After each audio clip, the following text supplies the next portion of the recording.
Hi everyone, welcome to stocks with Rohit. इस बार का हमारा संडे होमवर्क स्टॉक था सुवन लाइफ साइंसेज, जो कि ट्रेड कर रहा था 264 के आसपास। आज ये ट्रेड कर रहा है, मतलब मंडे को 272 के आसपास। आज हम इसके ऊपर डिटेल डिस्कस करेंगे कि क्यों हमने ये कंपनी चुनी हमारे संडे होमवर्क के लिए, साथ ही में हमने इसमें इन्वेस्टमेंट करने के लिए क्यों चूज किया, कैसे दिखते हैं इसके टेक्निकल चार्ट, क्या कहते हैं इसके फंडामेंटल्स, और क्या कहता है इस पर्टिकुलर कंपनी का फ्यूचर। तो आइए देखिए, आपको यहाँ दिख रहा होगा सुवन लाइफ साइंसेज 271 का प्राइस दिख रहा है। 7,000 करोड़ की कंपनी है। ROCE 77% माइनस है, ROE 78% माइनस है, प्रॉफिट ग्रोथ 66% माइनस है, प्रमोटर होल्डिंग 70% है, यहां पर पॉजिटिव है। बाकी आप जितने भी नंबर्स देखोगे सब कुछ आपको नेगेटिव दिखेगा। इंटरेस्ट कवरेज रेशियो लो दिखेगा, कंपनी का सेल्स ग्रोथ नहीं है, -12% का है, कंपनी का रिटर्न ऑन इक्विटी कम है, डेटर डेज हाई है, वर्किंग कैपिटल डेज इंक्रीज हो चुके हैं। मतलब सारे फैक्टर्स यहां पर आपको क्लियरली नेगेटिव दिख रहे हैं। लेकिन एक फैक्टर पॉजिटिव है,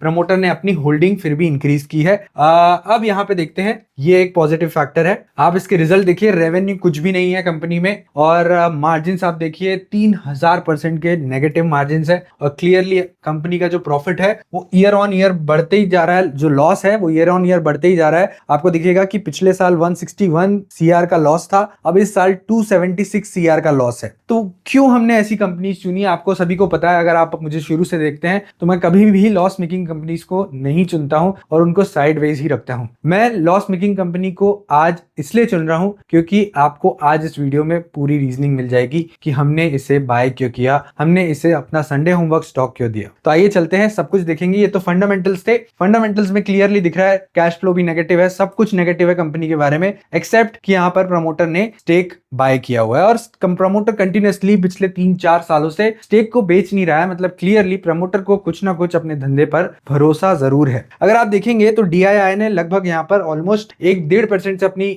होल्डिंग को बढ़ाया है, और लगभग 24% होल्ड करता है पब्लिक। मतलब इतना भी ज्यादा नहीं है पब्लिक का होल्ड, लेकिन फिर भी अगर आप देखेंगे तो FII DII उतना ज्यादा होल्ड नहीं करते हैं। लेकिन अभी क्लियरली यहां पर एक म्यूचुअल दो म्यूचुअल फंड ने यहां पर लगभग 1.5% बढ़ाया है।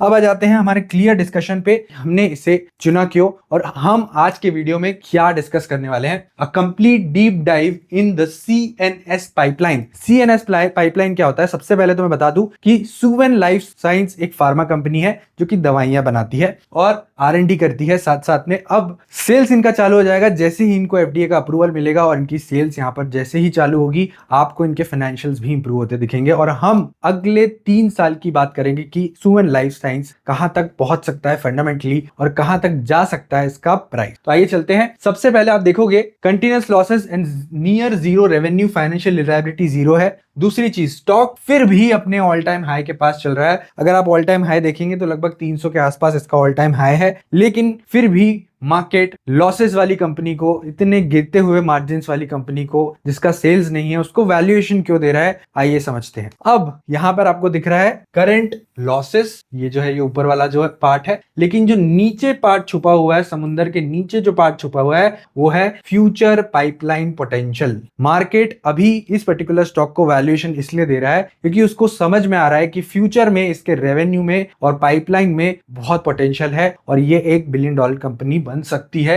After they get their approvals for their medicine. Biotech का रूल क्या होता है वो समझ लेते हैं।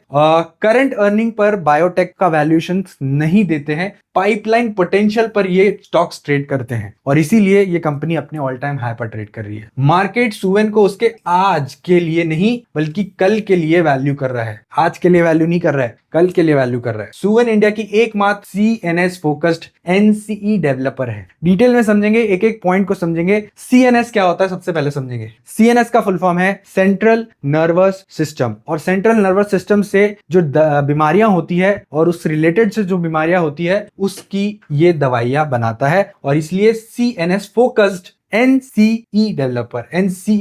NCE का फुल फॉर्म क्या है, new chemical entity. New chemical entity developer है ये, मतलब क्लियरली दवाइयां बनाता है, और जैसे ही इनका अप्रूवल आ जाएगा इनकी सेल्स भी चालू हो जाएगी। लेकिन कौन सी दवाइयां हैं, क्या इफेक्ट करेगी, क्या वर्ल्ड में उसके और भी सब्स्टिट्यूट्स हैं, क्या कितना इनका इंपैक्ट होगा वर्ल्ड में, ये समझना बहुत इंपॉर्टेंट है। और कौन सी ऐसी बीमारियां हैं जो ये यहाँ पर सॉल्व करती है। देखिए, आप और मैं यहाँ पर मेडिकल फील्ड से नहीं है, लेकिन फिर भी मैं थोड़ी सी रिसर्च करके आया हूं कि कौन सी बीमारियां कितनी इंपैक्टफुल है, एफडीए क्या होता है, फेज आउट्स क्या होते हैं, कौन सा अप्रूवल लेना पड़ता है एक मेडिकल मेडिसिन को मार्केट में लाने के लिए। तो मैं आपको समझाऊंगा, धीरे धीरे आपको भी समझ में आएगा कि किस तरीके से मेडिसिन वर्ल्ड में आती है, आपके पास आती है और उसका अप्रूवल कैसे होता है। आइए चलते हैं। वैल्यूएशन को सपोर्ट करते हैं चार पिलर। चारों पिलर को हम धीरे धीरे करके डिस्कस करेंगे। पहला पिलर है multi billion dollar CNS pipeline. Multi billion dollar CNS pipeline. CNS pipeline मतलब सेंट्रल नर्वस सिस्टम की जो इनकी दवाइयां हैं उसमें मल्टी बिलियन डॉलर का सेल्स छुपा हुआ है। 5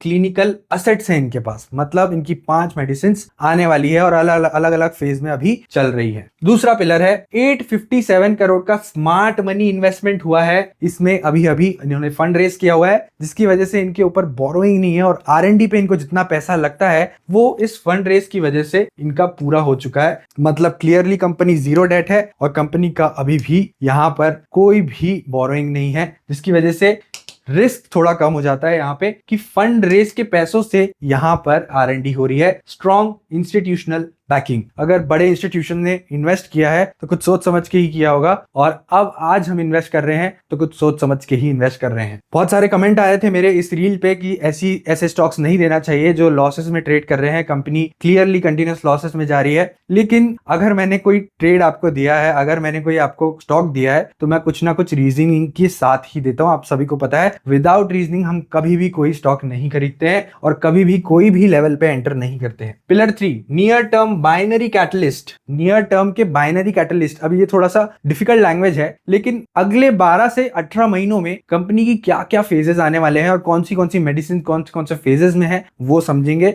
वो है हमारा pillar 3। Pillar 4 defensive mode. Defensive mode मतलब कंपनी को मार्केट के रिस्क से फाइट करने के लिए और क्या क्या एडवांटेज है कंपनी के पास, वो भी यहाँ पर हम डिस्कस करेंगे। आपको यहाँ पे लिखा हुआ दिख रहा होगा कि 2850 ग्लोबल पेटेंट्स हैं इनके पास और जीरो डेट है। तो ये तो मैंने आपको बता दिया, लेकिन डिटेल में जरूर डिस्कस करेंगे। पिलर 1 पे आ जाते हैं। सबसे पहले the multi billion dollar target lead asset कौन कौन से हैं। सबसे पहला लीड असेट है मैस्यूपर्डाइन।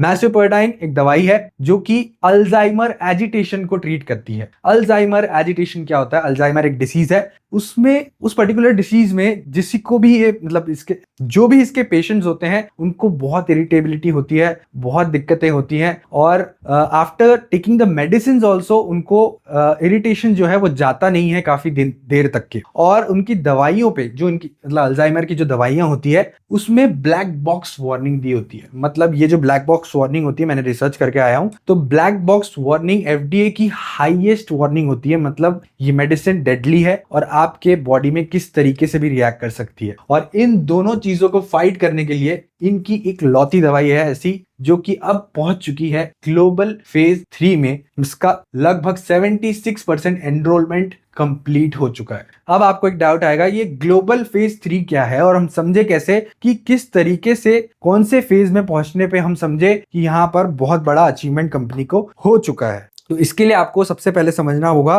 कि कौन कौन से फेजेस से एक मेडिसिन को जाना पड़ता है to get into the market. पहला फेज होता है प्री क्लिनिकल स्टेज, मतलब बिफोर एनी ह्यूमन टेस्टिंग आपका प्री क्लिनिकल स्टेज होता है। फिर दूसरा होता है फेज 0 एक्सप्लोरेटरी, एक्सप्लोर किया जाता है। फेज 1 सेफ्टी टेस्टिंग की जाती है।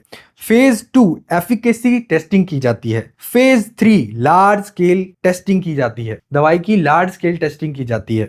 फेज 4 होता है पोस्ट मार्केट सर्विलेंस और फेज 4 के पहले ही कंपनी को मिलता है FDA regulatory approval. Company submits all the data to FDA phase 3 तक के और फिर एफडीए वो सारा डेटा को चेक करके उसमें अप्रूवल देती है कि ये medicine is okay to go to the phase 4। Phase 4 में है पोस्ट मार्केट सर्विलेंस, मतलब फेज 3 करने के बाद आपको यहाँ पर सर्विलेंस करना है कि एक्चुअल में फेज 3 में हुआ क्या और कैसे इंपैक्ट आए, और सर्वे करके आपका आ जाएगा फाइनल टाइमलाइन, जिसके बाद अगर सब कुछ ठीक रहा तो मेडिसिन यहाँ पर रोल आउट हो जाएगी और मार्केट में आ जाएगी। तो समझ में आ गया होगा आपको कि फेज 3 सबसे इंपॉर्टेंट फेज होता है जिसमें बड़े मार्केट में मेडिसिन को टेस्ट किया जाता है, जिसकी वजह से आपको यहाँ पर फेज 3 अगर कंप्लीट हो गया, जो कि कंप्लीट होने के चांसेस है मई 2026 में, और इसीलिए मई 2026 में ही इस कंपनी में आपको मूव देखने को मिल रहा है और ये कंपनी ऑल टाइम हाई के पास चल रही है। और इसके हम चार्ट्स भी देखेंगे कि ब्रेकआउट कहां पर है, हमने अभी एंट्री क्यों कर ली है, ये सारी चीजें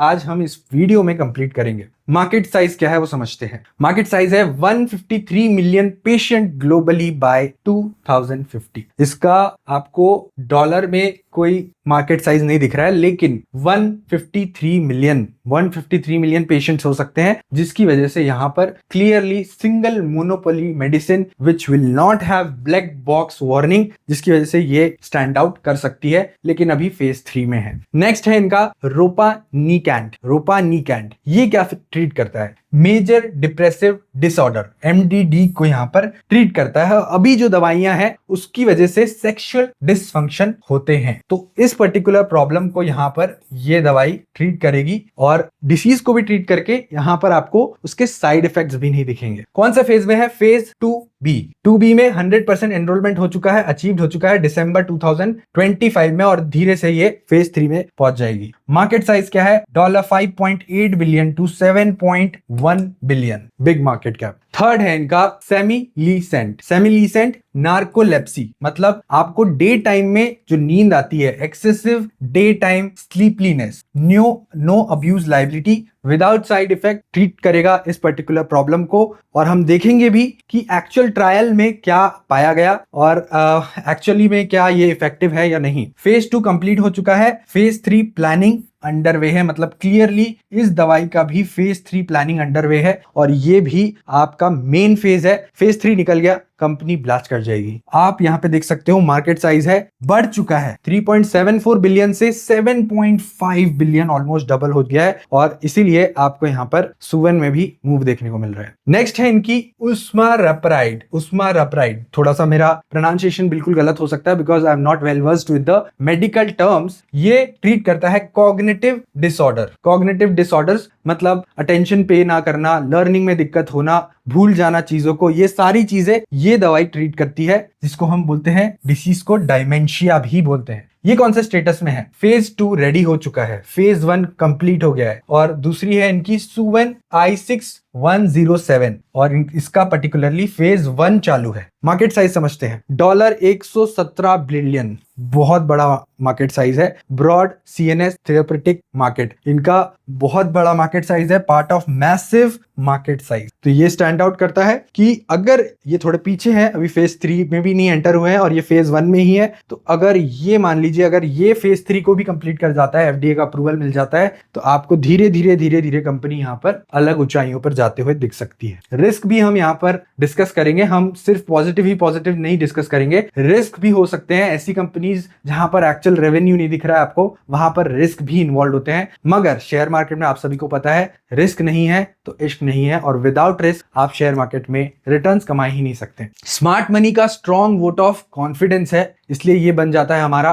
पिलर 2। फंड रेस किया था कंपनी ने मई 2025 में, 134 रुपए पर शेयर पर खरीदे थे और कंपनी को पैसे दिए थे 857 करोड़। 134 से ऑलमोस्ट डबल हो गई कंपनी। किसने खरीदे थे? प्रमोटर ग्रुप ने खुद मार्च 2026 में 425 करोड़ का कैश पे करके वारंट कन्वर्ट की है शेयर्स में, मतलब प्रमोटर ने भी यहां पर खरीदी की है। क्वांट म्यूचुअल फंड ने भी खरीदी की है, अबैकस ने भी खरीदी की है, 3P इंडियन इक्विटी फंड ने भी खरीदी की है, मतलब DIIs यहां पर इन्वेस्ट कर रहे हैं ये पर्टिकुलर कंपनी में, और जिसकी वजह से कंपनी की बोरोइंग यहां पर नेग्लिजिबल है, मतलब बिल्कुल भी जीरो है। कंपनी को ऑटोमेटिकली बड़े प्लेयर से, इंस्टीट्यूशनल प्लेयर से पैसा मिल रहा है। करंट प्राइस 269, इंस्टीट्यूशनल एंट्री 134 से दुगना है, फिर भी कन्विक्शन बहुत स्ट्रॉन्ग है। अब आइए देखते हैं 857 करोड़ का उपयोग कैसे होगा। 400 करोड़ यहां पर क्लिनिकल डेवलपमेंट में यूज होंगे, जो कि मैंने अभी आपको पहले समझाया। 200 करोड़ न्यू R&D में होंगे, मतलब और भी दवाइयां आ सकती है। 130 करोड़ ड्रग डिस्कवरी R&D में होंगे, मतलब दूसरी बीमारियों की ड्रग डिस्कवरी भी साइमल्टेनियसली चलती है। केवल 5 ही दवाइयां नहीं है जो इनकी FDA अप्रूवल फेज में है। 127 crore general purpose corporate purpose के लिए यहाँ पर यूज होंगे। कंपनी के पास अगले 2-3 साल के लिए पर्याप्त कैश लिक्विडिटी है और ऑडिटर्स की गोइंग कंसर्न वार्निंग अब सॉल्व हो चुकी है। Right, number 3, the catalyst timeline. ये समझना इंपॉर्टेंट है, कब क्या कैसे क्या क्या होने वाला है। Suven I610 फेज 1 कंप्लीशन हो चुका है, ये वाले मतलब ऑलमोस्ट जनवरी में। मई 2026 में हमने देखा कि रोपानिकेंट फेज 2B टॉपलाइन डेटा और ये कंप्लीट होने वाला है अभी और फेज 3 में एंटर करने वाला है। मैस्यूपेडाइन फेज 3 लास्ट पेशेंट इन, यहाँ पर फेज 4 में यहाँ पे सितंबर 2026 में FDA अप्रूवल मिल सकता है और फेज 4 में कंपनी एंटर कर सकती है फॉर दिस पर्टिकुलर मेडिसिन। जनवरी 2027 phase 3 last patient last visit ये होगा और इसके बाद आपको अप्रैल 2027 में मैस्यूपेडाइन phase 3 final data read out हो जाएगा।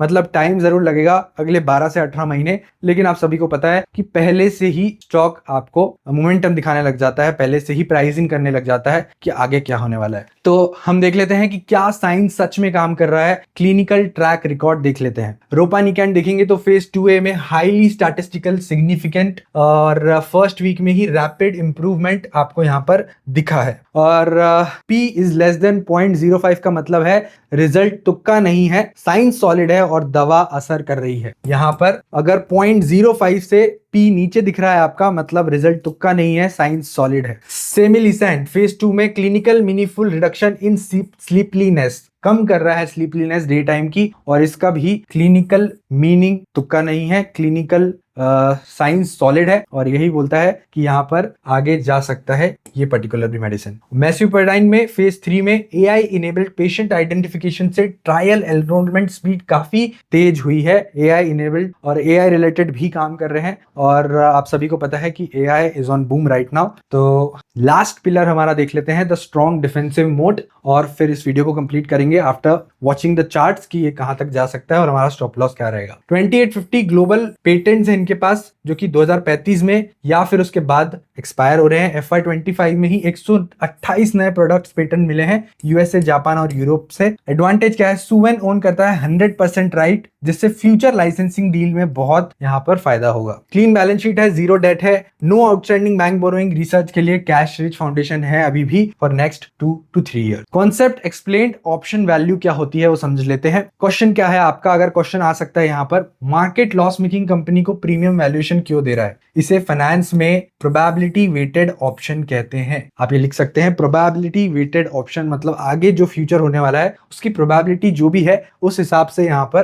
कंपनी का वैल्यूएशन। अगर मैस्यूपेडाइन या फिर रोपाकेनेन ट्रायल्स में पास हो जाते हैं तो ये ग्लोबल ब्लॉकबस्टर ड्रग बन सकते हैं। ग्लोबल ब्लॉकबस्टर ड्रग मतलब मोनोपोली हो सकती है। Suven का एक सक्सेसफुल ड्रग पूरे $multi-billion मार्केट को डिसरप्ट कर सकता है, इसलिए इन्वेस्टर इस अपसाइड पोटेंशियल की कीमत आज ही चुका रहे हैं और आज ही कंपनी को हम लोग 265 रुपए पे बाय कर रहे हैं even after the company is in loss. The risk factor discuss किए बिना हम आगे नहीं बढ़ेंगे। क्लिनिकल रिसर्च बहुत बार फेल भी हो जाते हैं। फेज 2 फेज 3 ट्रायल किसी भी स्टेज पर फेल हो सकता है, डेफिनेटली फेल हो सकता है। Suven का सक्सेसफुल ड्रग पूरे $multi-billion मार्केट को डिस्टर्ब करेगा।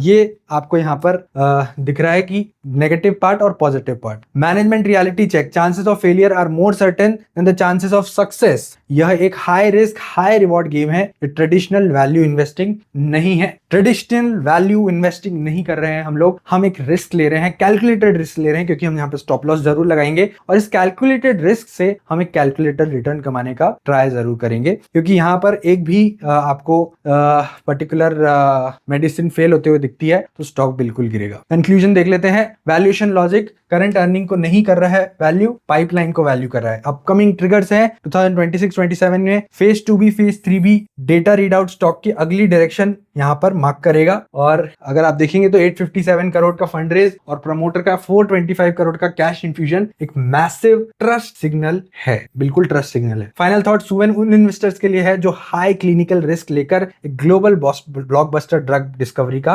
हिस्सा बनना चाहते हैं। So this was it Suven का जो मैंने आपके लिए पीपीटी बनाया था। एक बार हम चार्ट जरूर देखेंगे। डेफिनेटली सुवेन में रिस्क इन्वॉल्व है, बिल्कुल हम स्टॉप लॉस भी लगाएंगे। तो आइए देखते हैं सुवेन का चार्ट। मंथली चार्ट यहाँ पर आपके सामने है, सॉरी डेली चार्ट है ये। और डेली चार्ट में आपको क्लियरली दिख रहा है कि आपका एक फ्लैग एंड पोल बनते हुए यहाँ पे नजर आ रहा है। और जैसे ही ये फ्लैग एंड पोल पैटर्न टूटेगा ये ऊपर जा सकता है, या फिर ये 250 को रीटेस्ट करने भी आ सकता है अगर मार्केट्स वीक होते हैं, या फिर अगर यहाँ पर ट्रम्प की तरफ से कुछ नेगेटिव आता है या ईरान की तरफ से कुछ नेगेटिव आता है। लेकिन क्लियरली आपको दिख रहा है विथ वॉल्यूम, यहाँ पर आपको यहाँ आप देखेंगे वॉल्यूम आया है। और वॉल्यूम कब आया है? After a long period of time, मतलब बिल्कुल वॉल्यूम्स डाउन थे कंपनी के, लेकिन यहाँ पर वॉल्यूम आया है। और वॉल्यूम के साथ अगर हम इसका मंथली चार्ट चेक करेंगे तो मंथली चार्ट में आपको एक क्लियर ब्रेकआउट भी दिख रहा है। ऑलमोस्ट डिकेड ब्रेकआउट है। 2015 के बाद अब वापस से कंपनी अपने ऑल टाइम हाई को छूने आ रही है। लेकिन मैं ये नहीं कहूंगा कि ये डिकेड ब्रेकआउट है। एक्चुअली ये पार्ट में, ये जो पार्ट है, ये पार्ट कुछ कॉर्पोरेट एक्शन का पार्ट था, कॉर्पोरेट एक्शन का पार्ट था ये। तो मैं ये नहीं कहूंगा कि ये कंपनी इतनी गिरी है और ये इतनी गिर जाएगी, बिल्कुल ये ऐसा नहीं है। लेकिन फिर भी अगर आप देखोगे तो 310 और 300 के पास में आपको ब्रेकआउट है, जहां से ये अपसाइड मोमेंटम दिखा सकता है। हमारे टारगेट होने वाले हैं 350 और 400 and will be keeping a stop loss of 219। और अगर 219 क्लोजिंग कर देता है इसके नीचे कंपनी का प्राइस, तो हम एग्जिट हो जाएंगे। स्ट्रिक्ट स्टॉप लॉस हम इसलिए रख रहे हैं क्योंकि एक लॉस मेकिंग कंपनी है। और यहाँ पर अगर नेगेटिव न्यूज हमें देखने को मिलती है स्टॉक में, तो आपको 219 टूटते हुए दिख सकता है। इसलिए कैलकुलेटेड रिस्क लीजिए। आपका जो भी प्राइस चल रहा है उससे स्टॉप लॉस जो भी चल रहा है, मतलब फॉर एग्जांपल मैंने यहाँ पे 50 रुपए का स्टॉप लॉस दिया है, 265 माइनस 219, अगर ये 45 रुपीज होता है, आप कितना लॉस झेल सकते हैं उस हिसाब से आप कैलकुलेट कीजिए कि कितनी क्वांटिटी लेना है और फिर उस हिसाब से इन्वेस्टमेंट कीजिए। आप कमेंट में मुझे ये भी बताइए कि ये वीडियो आपको कैसा लगा, और ट्रेडिशनल वैल्यू इन्वेस्टिंग के हट के ये जो वीडियो हमने बनाया है ये आप मुझे जरूर बताइए। लाइक और सब्सक्राइब कीजिए मेरा चैनल अगर आपको ये वीडियो पसंद आया हो, और देखते रहिए स्टॉक्स विद रोहित।